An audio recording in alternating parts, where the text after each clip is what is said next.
رو امروزمون هم افتاده این رد پای دور باطل. مدیرا، شرکت‌ها، عرصه های متفاوت، هر کی ایمان افراطی به طرز کار خودش داره. اول میخواد حذفت کنه بعدش راهشو بسازه.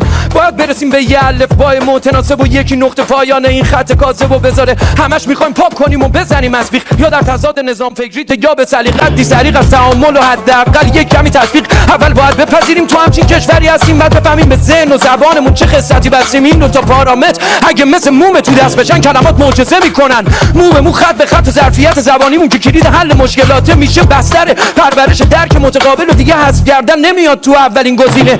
این سرطانیه که داره پوز تجلیشو میده، سلسله ریشه های ناب فرنگی و دیده و تو تمام ادوار تاریخ این سرزمین بریده.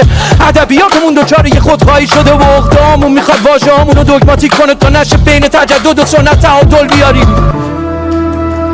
ما ملتی هستیم که تو این تناقض بیداریم.